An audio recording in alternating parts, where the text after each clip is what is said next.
रात के करीब 1:30 बजे के आसपास मुझे लगा कि सब कोई सो गया है, तो पहले मैंने इधर उधर अच्छे से देखा और धीरे से अपना हाथ उसके आंखों के ऊपर रख दिया ताकि अगर वह जग रही हो तो मेरा हाथ हटा दे। मैं थोड़ा डर रहा था, लेकिन 5 मिनट के बाद भी पिंकी की तरफ से कोई रिएक्शन नहीं आया। तो दोस्तों, ये कहानी कुछ महीने पहले की है।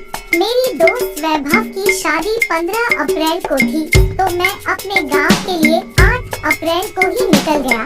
वहां मेरे दोस्त वैभव की दूर की मौसी की लड़की पिंकी पहले से ही आई हुई थी। पिंकी को मैंने लगभग 6 साल बाद देखा था।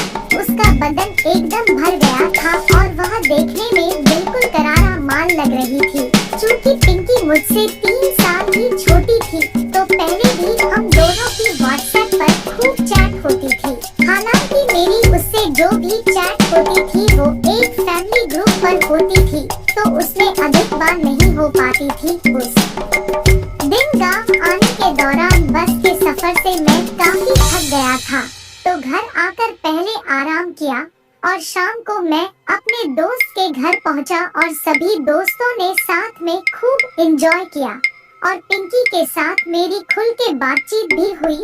हम कुछ देर तक अकेले भी बैठे रहे और इस दौरान वो मुझसे मेरी गर्लफ्रेंड को लेकर बात करने लगी। मैंने पिंकी से कहा कि मेरी कोई गर्लफ्रेंड नहीं है और मैं इन सब चक्करों में नहीं पड़ता हूँ, तो उसे यकीन नहीं हुआ और बोली कि देखने में तो स्मार्ट हो और शहर में भी रहते हो, तब भी कोई गर्लफ्रेंड नहीं है।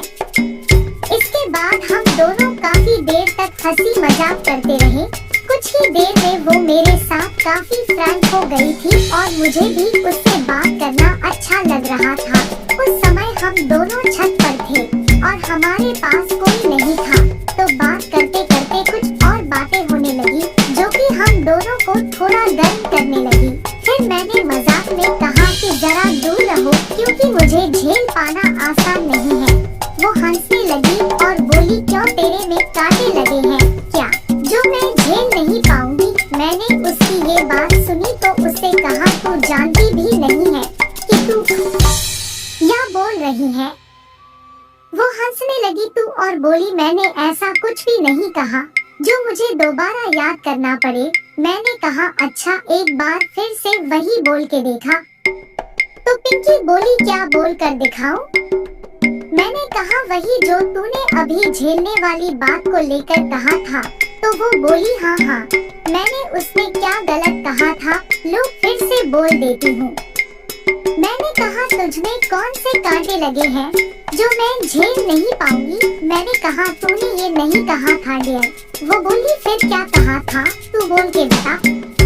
मैंने कहा, तूने कहा था मेरे में कौन से कांटे लगे हैं जो मैं तुझे झेल नहीं पाऊंगी। उसने मेरी बात को सुना और मुंह पर हाथ रख के शर्माने लगी। फिर बोली, तू अब काफी बड़ा हो चुका है, डबल मतलब वाली बातें करने लगा है, मुझे ये बातों में फंसा रहा है। मैंने कहा, कहीं आप फंस तो नहीं गए, जरा ठीक से देख ले। वो मेरी तरफ हंसते हुए मारने को दौड़ी। इसी तरह की बातचीत से हम दोनों एक दूसरे से काफी फ्रैंक हो गए थे। अब रात गहरी हो गई थी, तो घर में सभी लोग सोने की तैयारी करने लगे। मैं भी अपने दोस्त वैभव के घर ही रुक गया। हम सभी ने नीचे ही बिस्तर लगा लिए और सभी नीचे ही सोने लगे।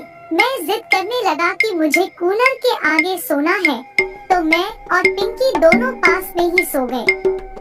रात के करीब 1:30 बजे के आसपास मुझे लगा कि सब कोई सो गया है, तो पहले मैंने इधर उधर अच्छे से देखा और धीरे से अपना हाथ उसके आंखों के ऊपर रख दिया ताकि अगर वह जग रही हो तो मेरा हाथ हटा दे। मैं थोड़ा डर रहा था, लेकिन 5 मिनट के बाद भी पिंकी की तरफ से कोई रिएक्शन नहीं आया, तो मैं थोड़ा सा सहलाना शुरू कर दिया। मुझे ये इतने मुलायम लग रहे थे कि मेरा दिल कर रहा था कि ऐसा ही करता रहूं।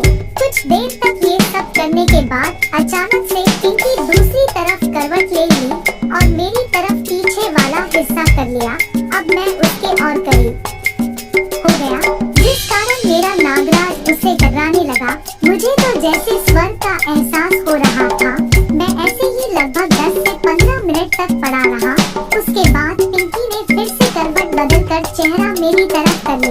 अब मैं भी समझ गया था कि पिंकी जग रही है और उसका विरोध न करना ये बता रहा है कि उसे भी ये अच्छा लग रहा। फिर पिंकी ने बहुत ही धीमी आवाज में कहा, क्यों नींद नहीं आ रही है क्या? मैंने कहा, नींद ही आती तो तुझसे क्यों पंगे लेता।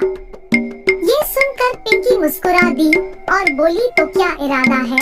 मैं बोला कि वही जो शाम था। पिंकी ने कहा कि क्या बोला था? तो मैं बोला कि क्यों भूल गए क्या? तो पिंकी ने मजाक में कहा कि बताओ ना। मैं बोला कि यही बोला था ना, आप झेल नहीं पाओगे। तो पिंकी बोली, ठीक है, मैं भी देख लेती हूँ कि कौन झेल नहीं पाता। उसकी बात सुनने के बाद तो मुझे हरी झंडी मिल गई थी और मैं खुश हो गया कि आज काम बन जाएगा।